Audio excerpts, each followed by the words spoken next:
Buenos días, profesor. Buenas tardes, ¿cómo está? Bueno, como ya sabe, hoy le voy a presentar el proyecto final de esta materia de humanismo. Permítame un momento para poder tener esto aquí, poder ver cómo se va grabando la presentación. Voy a subirlo acá. No sé si esto aparecerá en la grabación, pero igual, poco a poco. Bueno, hoy les voy a hablar un poquito sobre la ciudadanía colombiana, un estatus en crisis. Bueno, mi nombre es Arlen Sofía Rocaduque, como ya ustedes lo saben, el profesor es Seti Benjumea, eh, y estamos a 18 de mayo de 2023. Bueno, primero que todo quiero comenzar la presentación con una gran frase de este señor que la verdad me parece alguien muy importante, o pues la frase me llamó mucho la atención, porque dice, el ciudadano ha de ser ciudadano rebelde y crítico, no puede ser ciudadano sumiso ni servil. Y la verdad me llama mucho la atención porque siento que a veces los colombianos somos así, ¿no? Somos sumisos, escogemos todo lo que nos dicen, pero a veces también siento que somos muy críticos. Y sí, debemos, él lo dice, hay que ser ciudadanos eh, rebeldes y críticos, pero siento también que hay un punto. O sea, debe haber un punto intermedio donde esa rebeldía y ese criticismo se encuentre con esa sumisión y ese servicio. Porque es que si no se encuentran, no va a haber nada, nunca va a haber nada. Entonces, realmente, si somos muy críticos, nos vamos a quejar por todo lo que hagan nuestros gobernantes, por todo lo que suceda en nuestras vidas, porque no necesariamente es lo que hagan nuestros gobernantes, sino todo lo que pasa en nuestras vidas. Y si somos muy sumisos, vamos a dejar que todo pase y no vamos a hacer nada al respecto. Entonces, a mí esta frase me llamó mucho la atención por esto. Continúo ahora exaltando dos puntos importantes que me parecieron muy claves para el entendimiento de la relatoría número uno, que pues la desarrolló la estudiante Adis Argel. Bueno, voy a citarla aquí a ella. Estos fueron puntos copiados y pegados textualmente de su relatoría y yo voy a explicar un poco por qué me parecieron importantes. El primer punto importante es, si todo ciudadano colombiano por ley tiene los mismos derechos políticos y civiles, ¿cómo es posible que haya lugares del país donde no hay servicios públicos, servicios de salud o de educación? Bueno, a mí este me parece importante porque básicamente en cierta parte estoy de acuerdo. Bueno, en cierta parte no. Estoy completamente de acuerdo con esto debido a que es cierto, o sea, se supone que sí, por ley, no solo en Colombia, sino que se establece mundialmente que los ciudadanos debemos tener los mismos derechos civiles. Y ahora hablando de Colombia, ¿por qué si por ley se establece, hay mucha gente que no se les cumple? Que esos derechos no son completamente cumplidos para ellos y me parece una falta de respeto frente a estas personas que de verdad lo intentan y lo intentan y aún no han podido. Bueno, la segunda parte clave que me pareció de esta relatoría es que esta segunda parte se relaciona mucho con la primera. Y es porque dice aquí, como segunda causa de las crisis del estatus, de la crisis del estatus de ciudadano colombiano, está la existencia de una forma de exclusión más silenciosa, que es más cómoda de ignorar porque no es crimen que permita señalar y juzgar moralmente. Esta es consecuencia de esa jerarquía y estratificación. Bueno, ¿por qué digo yo que se relaciona? Básicamente porque normalmente esta exclusión silenciosa se da con estos ciudadanos colombianos que no tienen acceso a servicios públicos, servicio de salud o servicio de educación, porque vamos caminando por la calle y vemos a una persona que, ay, es que esa ropa no es de marca, entonces yo no hablo contigo, o ay, tú pareces como de monte y suena muy brusco, suena como muy feo, pero son comentarios que suceden a diario, que pasan en la cotidianidad y lo hemos vuelto tan cotidiano que es algo normal, pero no debería serlo, porque es que juzgar y esta exclusión silenciosa comienza desde ahí. Comienza desde ahí y poco a poco se va haciendo tan silenciosamente que, que llega un momento en que los ciudadanos son excluidos no solamente por estos comentarios que yo digo, sino porque como todo el mundo tiene un prejuicio contra estas personas que no tienen servicios públicos, servicios de salud o de educación o incluso muchos más servicios, pues estos prejuicios los llevan a no ayudarnos o a olvidarse completamente de ellos, a ignorar su existencia. Entonces me parece muy clave y muy importante que Adis haya señalado esto en la relatoría. Bueno, pasemos con la relatoría número 2, que fue escrita por la estudiante Natalia Álvarez. Bueno, como lo hicimos en la anterior diapositiva, voy a leer los puntos importantes y las partes claves que ella escribió ahí textualmente, tal cual como ella los tiene, y voy a dar mi opinión al respecto. Dice, a pesar de lo que encarna ser ciudadano en Colombia, se presentan condiciones en las que dicha ciudadanía en varias comunidades se ve afectada por la prevalencia de ciertas características socioeconómicas en el país. Se presentan dificultades para estos grupos de ejercer su papel como ciudadano e incluso las limitaciones que presentan para acceder a sus derechos. Bueno, en cierta parte yo creo que esta se relaciona mucho con este punto importante de la relatoría de Adis. ¿Por qué? Básicamente porque, como ya lo venía diciendo, es que esta prevalencia de ciertas características socioeconómicas, que eran las que había mencionado, el cero acceso al sistema de salud, el cero acceso a servicios públicos, servicios de educación, pues esta obviamente son unas características que de pronto disminuyen su poder social, por decirlo así, y les presentan dificultades a estos grupos para poder ejercer su papel como ciudadano, tal como lo dice Natalia en su relatoría.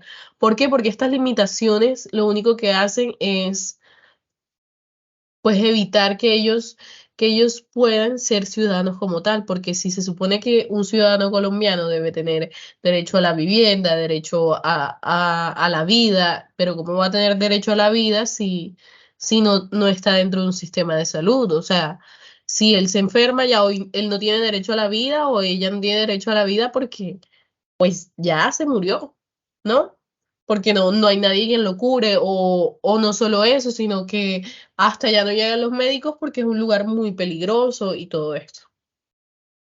Bueno, quiero también leer la otra parte que dice, por un lado, los jóvenes universitarios consideran la ciudadanía desde el punto de vista ético-moral, como aquello que está relacionado con principios y valores derivados de la definición de justicia, que no son reconocidos como una búsqueda constante de para desgastar las normas establecidas por el Estado, sino que genera un sentido de democracia compartido en donde existe un compromiso por la acción social y la responsabilidad política de comprender lo correcto.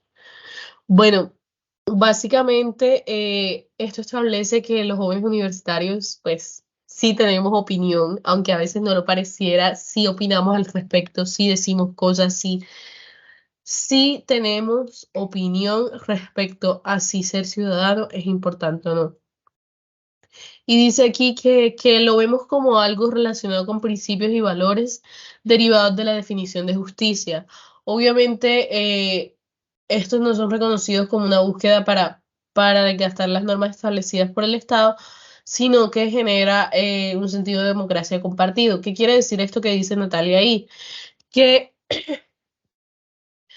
que los jóvenes pensamos, y me incluyo dentro de ellos, que debe existir un compromiso por la acción social, es decir, que no solamente debes vivir aquí y ya, sino que qué estás dejando tú para la sociedad colombiana, qué estás haciendo tú por aquellos que no tienen lo mismo que, que tu persona.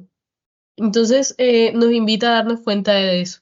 Y no solo qué haces tú en temas de dinero, sino qué haces tú en temas de responsabilidad política, como lo mencioné ahí.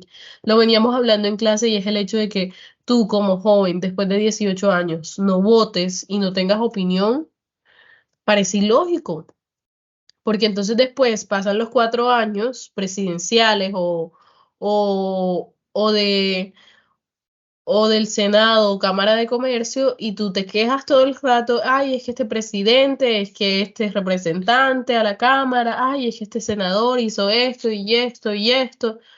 Oye, tuviste la oportunidad de votar y no votaste. Entonces, pues es responsabilidad política también para entender y poder ayudar a todos los ciudadanos de Colombia, o a la gran mayoría. Continúo con la correlatoría que realizó la estudiante Paula Hernández.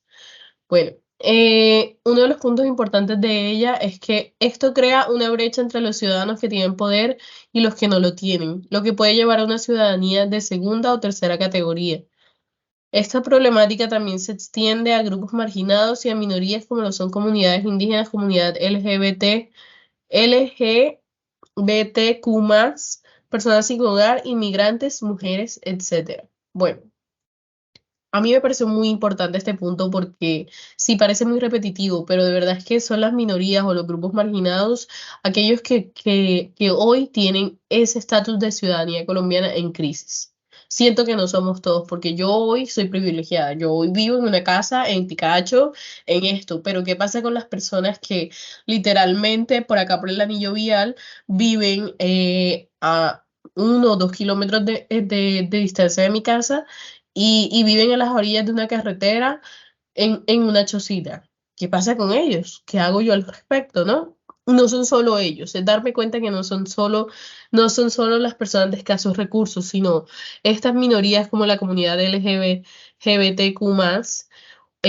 o los inmigrantes, o como le quieren llamar corrientemente, los venecos, por ejemplo, que son muchos venezolanos los inmigrantes en este país, incluso las mujeres, tendemos a ser a ser estos grupos marginados. ¿Por qué? Porque primero somos minoría. Normalmente cuando la gente es minoría en algo, pues siempre atacan a esas minorías. Segundo, somos algo nuevo respecto a un país que apenas se está abriendo socialmente. O pues que tuvo su apertura económica sí hace muchos años con el gobierno de César Gaviria, pero a mi parecer su apertura social apenas se está dando. Entonces yo creo que falta mucho entendimiento, que falta mucha comprensión para todos estos tipos de personas, para todas estas comunidades, que falta mucho amor por ellos, porque el Papa lo dice, debemos amarnos a todos, ¿no? Y lo dice la Biblia también, y pues ya ahí me meto yo con mi opinión.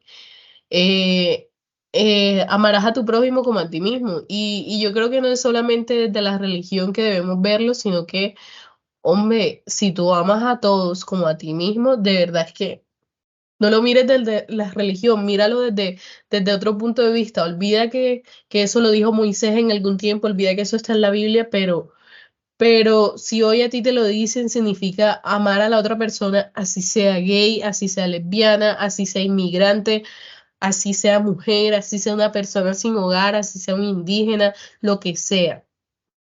Bueno, la otra parte clave es, recuerdo una vez que vi en una red social un video en el que le negaban la entrada a una mujer a un restaurante en Bogotá a una mujer simplemente porque era mujer trans.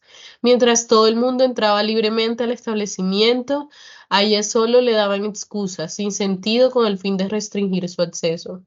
Bueno, básicamente esto es una opinión de ella, algo que ella vivió, Paula, y la verdad es que me parece algo muy feo presenciar eso y no poder hacer nada porque estoy segura de que debe ser muy difícil poder hacer algo en esa situación y al menos yo sé que yo no hubiera podido hacer nada.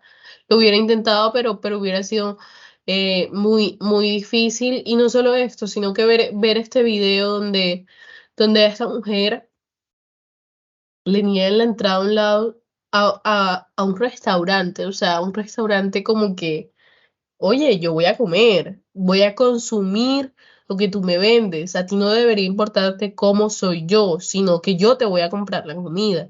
Es lo mismo que pasa muchas veces cuando vas a una tienda de ropa cara, por decirlo así, o pues de alto valor adquisitivo, y tú vas, por ejemplo, mal arreglada ese día, que me ha pasado a mí, que yo a veces voy mal arreglada a comprar ropa precisamente porque me voy a medir la ropa y la gente me mira mal como si yo no tuviera para pagar la ropa ahí.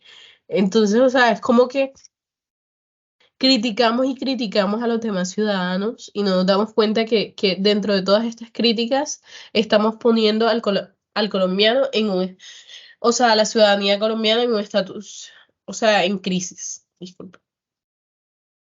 Bueno, y ya hablando un poquito más de mi opinión, eh, entonces yo creo que lo he venido diciendo, es entonces un estatus en crisis. Bueno. Quiero mencionar un poquito más algunos de los desafíos de Colombia. El primero, el conflicto armado. El segundo, la desigualdad socioeconómica. El tercero, el narcotráfico. El cuarto, el desplazamiento forzado y refugiado y los refugiados. Y el quinto, la corrupción. Bueno, debido a todos estos desafíos de Colombia, yo siento que en cierta parte, el país ha enfrentado desafíos en diferentes aspectos, incluyendo los que ya mencioné, y estos desafíos pueden afectar a la calidad de vida de los ciudadanos, así como la percepción de su estatus en ciertos momentos y circunstancias.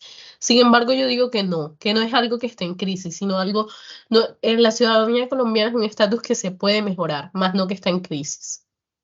Y creo que pasa con todos y cada uno de los países. Todos y cada uno de los países tenemos problemas y desafíos que afrontar dentro de estos países. Y por eso hay tantos problemas mundiales, porque si el mundo está conformado por varios países y varios países tienen problemas, pues obviamente van a haber problemas mundiales, ¿no? Entonces, pues enfocados un poco más en esto, básicamente es que eh, el gobierno y todas las personas, estos líderes sociales han tratado de enfrentar todos estos desafíos y nosotros como ciudadanos y sociedad lo hemos tratado de enfrentar. Sin embargo, hay cosas que nos sobrepasan. Es el hecho de que se entienda que, por ejemplo, un médico no quiera entrar a una zona de narcotráfico por miedo a que lo maten. Sin embargo, se están buscando las formas de solucionar todo esto. Sí, llevamos años en esto, es cierto, pero es ver que hoy podemos ver que tenemos mucha mejor vida y no me incluyo a mí ahí. Yo hablo de esas personas que de escasos recursos. Esas personas de escasos recursos, muchísimos tienen una mejor vida de la que pudieran tener en otro país distinto. Y lo sé porque lo he visto.